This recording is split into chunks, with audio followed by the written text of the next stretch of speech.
Hi, this is Ahmed.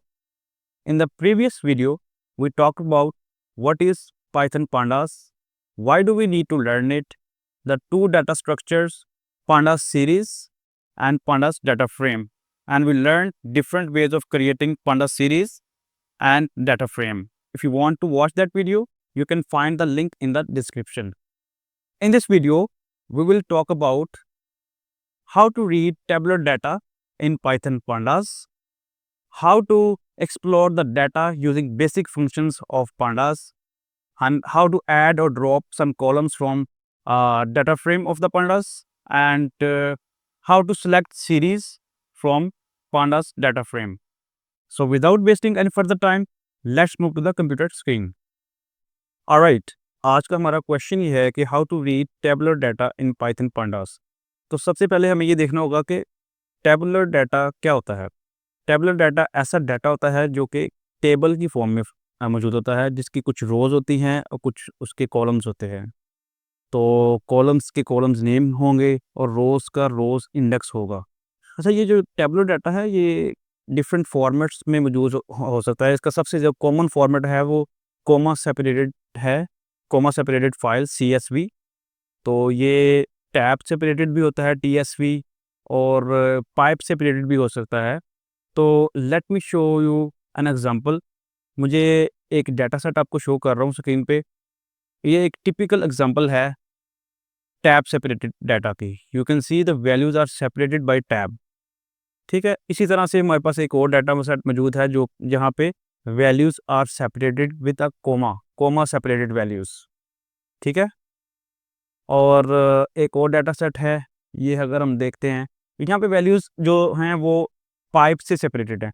तो जब भी हमने डाटा को इंपोर्ट करना है पाइथन पांडास में, सबसे पहले डाटा सेट को ना ओपन करके थोड़ा सा एक्सप्लोर कर लेना है कि उसका क्या फॉर्मेट है, किस फॉर्मेट में है, और उसका जो सेपरेटर है वो क्या है। First of all let's import pandas as PD।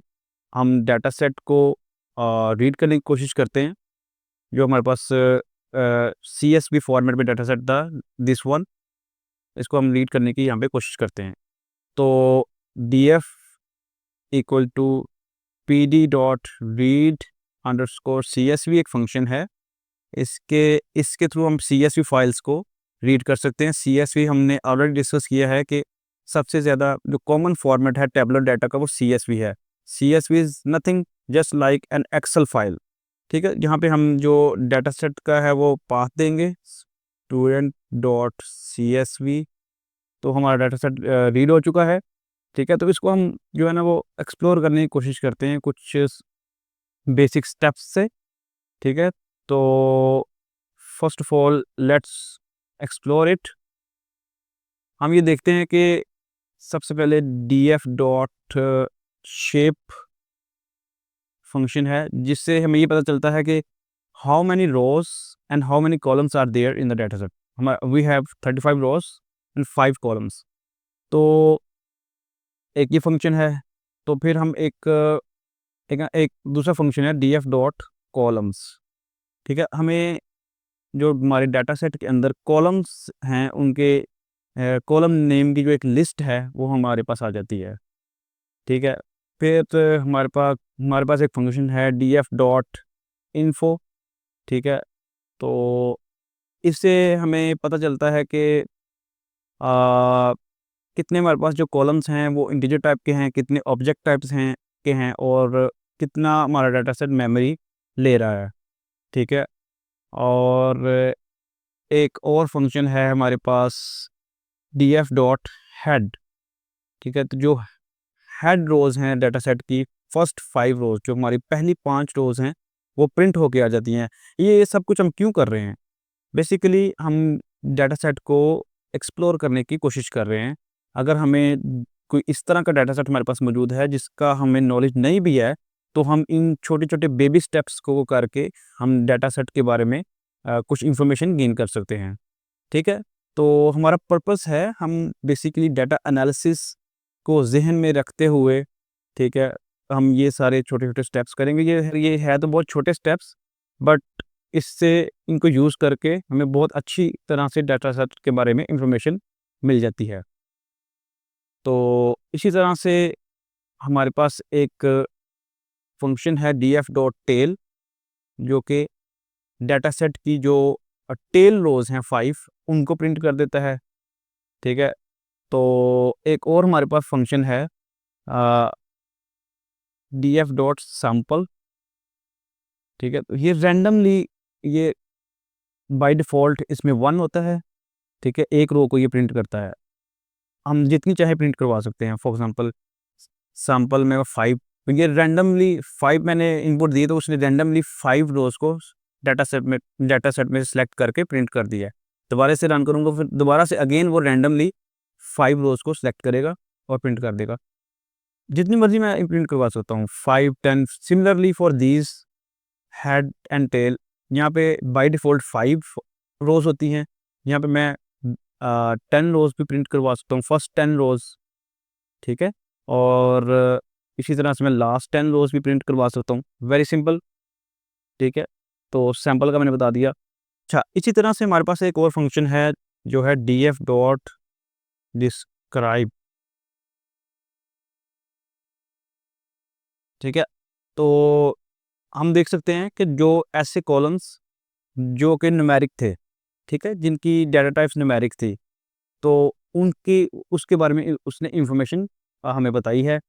तो जिसकी इंटीजर न्यूमेरिक डाटा टाइप्स थी, उनके बारे में उसने इन्फॉर्मेशन बताई है। उसने काउंट बताया है, मीन बताया है, स्टैंडर्ड डेविएशन, मिनिमम वैल्यू, ये परसेंटाइल्स हैं, 25th परसेंटाइल, 50 परसेंटाइल, 75 और मैक्सिमम वैल्यू। अच्छा, ये हमने ऊपर यहाँ पे देखा था, यहाँ पे हमारे पास 2 इंटीजर टाइप के थे और 3 ऑब्जेक्ट टाइप के कॉलम्स थे, ठीक है? तो जो इंटीजर टाइप्स के थे, उसकी जो बेसिक स्टैटिस्टिक्स हैं, वो हमारे सामने आई हैं, ठीक है? डेफ़िनेटली जो ऑब्जेक्ट टाइप के हैं या स्ट्रिंग टाइप के हैं, उसकी स्टैट्स हमारे पास इस तरह से नहीं आएँगी। 25 उनका परसेंटाइल वगैरह नहीं होगा, उनकी डिफरेंट किस्म की स्टैट्स आएँगे। तो इससे पहले एक और फंक्शन है, उसको मैं यहाँ पे लिख लेता हूँ, df.dtypes, जो डाटा सेट के अंदर जो कॉलम्स हैं, उनकी डाटा टाइप्स को प्रिंट करने के लिए, for example ID integer type का है, नेम ऑब्जेक्ट टाइप का है। तो ये चीज़ें आहिस्ता-आहिस्ता हमें डाटा सेट के बारे में इंफॉर्मेशन देती हैं, और इनको देख के हम आगे एनालिसिस भी करते हैं और चीज़ों को मज़ीद आगे प्रोसेस करते हैं। ऑलराइट, तो डिस्क्राइब के बारे में हम डिस्कस कर रहे थे। अगर मैं चाह रहा हूँ कि इसके अंदर, डिस्क्राइब के अंदर, जो हमारे पास ऑब्जेक्ट टाइप की कॉलम्स हैं, उनके बारे में भी इंफॉर्मेशन आए, कि उनके बारे में स्टैट्स आएँ, तो फिर हम इसमें जाके हम देखते हैं कि इंक्लूड में हम जो इसका पैरामीटर है, इंक्लूड को यूज़ करते हैं। Include equal to object. Now you can see के, देखें आप, उसने जो ऑब्जेक्ट टाइप के कॉलम्स थे, उसके बारे में स्टैट्स दिए हैं, but they are different from this one. यहाँ पे काउंट है, यूनिक वैल्यूज़ हैं, टॉप जो वैल्यूज़ हैं वो है, और फ्रीक्वेंसी है, ठीक है? तो ये बेसिकली हमने डाटा सेट को एक्सप्लोर किया है बेसिक छोटे-छोटे फंक्शन से, ताकि हमें कुछ नॉलेज बेस बन सके हमारे डाटा सेट के बारे में। राइट, अब हम देखेंगे कि डाटा फ्रेम में कोई कॉलम को ऐड या ड्रॉप कैसे किया जाता है। ये हमारे पास वही डाटा सेट है जो स्टुअर्ट का डाटा सेट था। रीड अंडरस्कोर CSV फंक्शन को यूज़ करके रीड किया है, और उसके हेड रोज़ को हमने प्रिंट कर लिया है।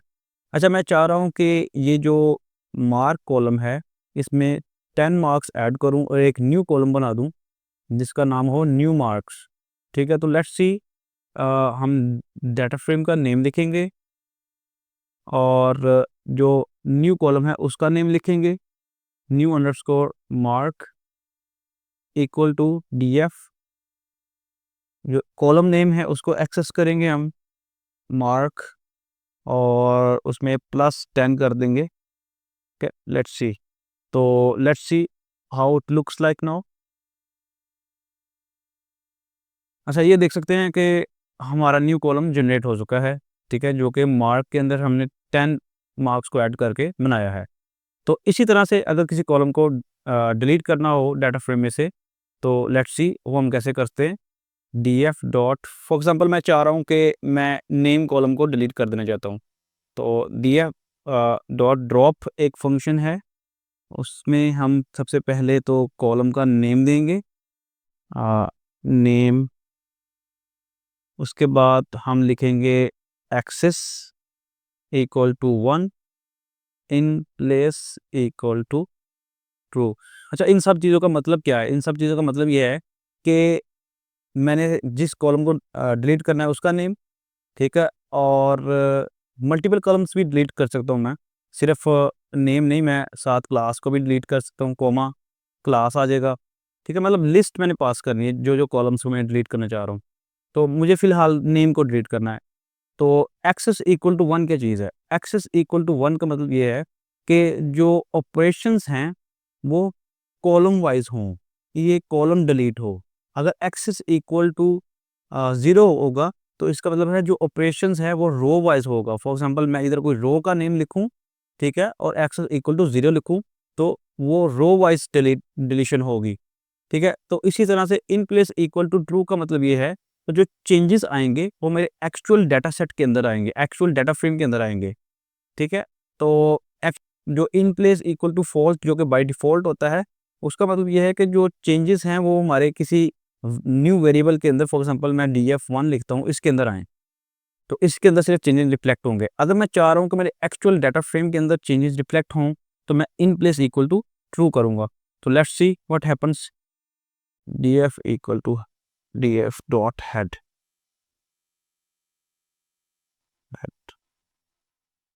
आप हम देख सकते हैं कि जो हमारा नेम कॉलम था वो ड्रॉप हो चुका है, डिलीट हो चुका है। अच्छा जी, हमने सीरीज़ और डाटा फ्रेम को क्रिएट करने के डिफरेंट डिफरेंट मेथड्स को देखा था फर्स्ट वीडियो के अंदर। तो हमने उसमें एक चीज़ को छोड़ा था, वो ये था कि how to select a series from pandas data frame, how to create a series from pandas data frame. तो आज हम वो देखेंगे। तो मैंने जो स्टूडेंट वाला डाटा सेट है उसको रीड कर लिया है, read underscore CSV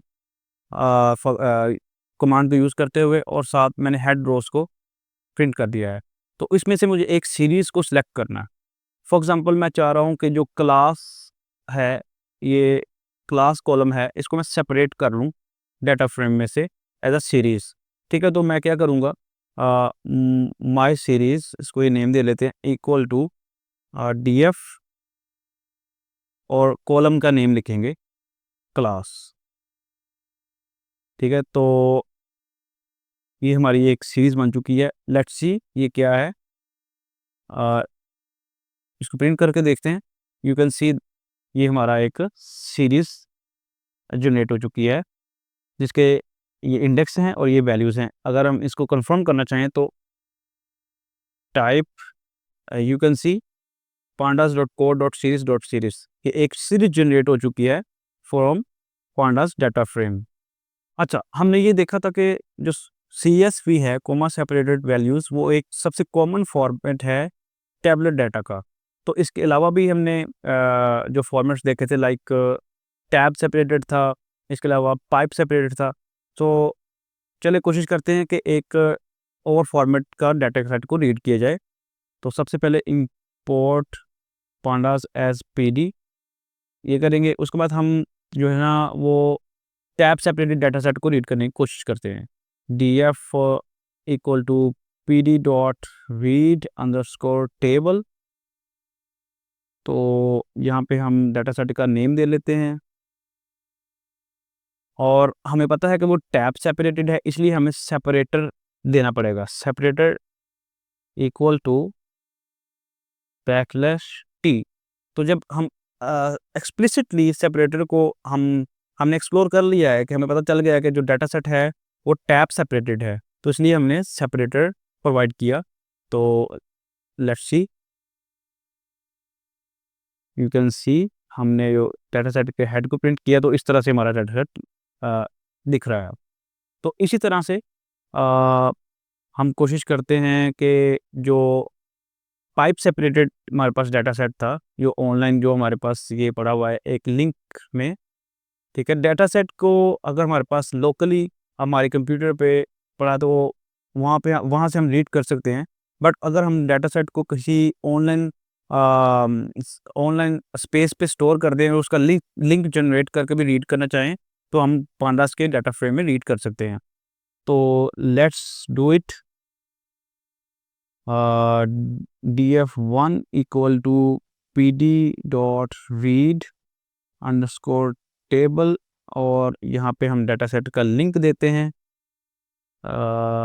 link is this. ठीक है, तो इसको हम रीड करने की कोशिश करते हैं। df1 यू कैन सी कि हम डाटा सेट को प्रॉपरली रीड नहीं कर सके। एक ही कॉलम के अंदर पूरा डाटा सेट उसने प्रिंट कर दिया है, जो ये तो हमारा रिक्वायर्ड फॉर्मेट नहीं है। ऐसा क्यों हुआ? ऐसा इसलिए हुआ कि हमने डाटा सेट को एक्सप्लोर किया था और हमें इस चीज़ से अंदाज़ा हो गया था कि data set is pipe separated, तो इसलिए हमें इसका सेपरेटेड देना पड़ेगा एज पाइप। ठीक है, तो फिर देखते हैं क्या होता है। तो अगर हमने यहाँ पे सेपरेटर इक्वल टू हमने पाइप दिया, तो फिर let's see what happens. Now we are able to load the data set properly. ठीक है, अभी भी हम इसको गौर से देखें तो ये जो इसकी हेड है वो एक्चुअली हेड नहीं है, वो एक रो ही है। ठीक है, रो को उसने के हेड की तरह प्रिंट कर दिया है। तो इसको हैंडल करने के लिए हम लिखेंगे हेडर इक्वल टू नन। ठीक है, तो अब वी कैन सी के अब ये देख सकते हैं कि वो जो हेड था, जो रो हमारी एज अ हेडर बिहेव कर रही थी, वो नीचे आ गई है।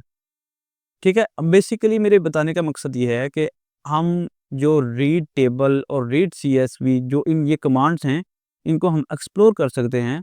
ठीक है, ये हम शिफ्ट और टैब दबाएं तो ये हमारा इनके जो जितनी भी इसके रिलेटेड इंफॉर्मेशन है वो हमारी सामने आ जाती है। तो हम यहाँ पे देख सकते हैं कि हेडर नन है करना है या बाकी भी जितनी इंफॉर्मेशन हमें चाहिए, स्किप रोज़ है, स्किप फुटर है, एन रोज़ हैं, इन सब को हम एक्सप्लोर करेंगे आहिस्ता-आहिस्ता। फॉर एग्ज़ाम्पल स्किप रोज़ है, ठीक है, तो मैं कुछ रोज़ को स्किप करना चाहता हूँ from the beginning of the data set. ठीक है, फॉर एग्ज़ाम्पल मैं एक रो को स्किप करना चाहता हूँ, फिर मैं प्रिंट करना चाहता हूँ। ठीक है, तो उसने फर्स्ट रो को स्किप कर दिया। ठीक है, तो बाकी डाटा सेट को प्रिंट कर दिया। इसी तरह से अभी भी जो है ना मेरा डाटा सेट वो इतना मीनिंगफुल नहीं लग रहा। क्यों? क्योंकि ये जो उसके कॉलम नेम्स हैं वो 0 1 2 3 हैं। ठीक है, कॉलम नेम एक्चुअल नेम्स नहीं हैं। ठीक है, तो इसको हम रिप्लेस कर सकते हैं। इनको मीनिंगफुल बनाने के लिए यहाँ पे हम यूज़र कॉलम्स एक लिस्ट बना सकते हैं, जो कि हम रीड टेबल की कमांड के अंदर as name equal to user calls लिख सकते हैं। तो इस तरह से हमारे कॉलम्स ज़्यादा मीनिंगफुल दिखेंगे। एरर हमारा एरर आ गया, read table got an unexpected argument name. Okay, name let me see. Okay, names है, हमने नेम लिखा है। ठीक है, names. Now you can see हमारा जो डाटा सेट है वो एक अच्छे फॉर्मेट के अंदर, एक रीजनेबल फॉर्मेट के अंदर हमारे पास आ चुका है, जिसमें हमारे पास कॉलम्स के नेम्स भी हैं प्रॉपरली। ठीक है, और उसी तरह रोज की इंडेक्स भी हैं। If you think this video brings value, consider subscribing to my channel and hit the bell icon.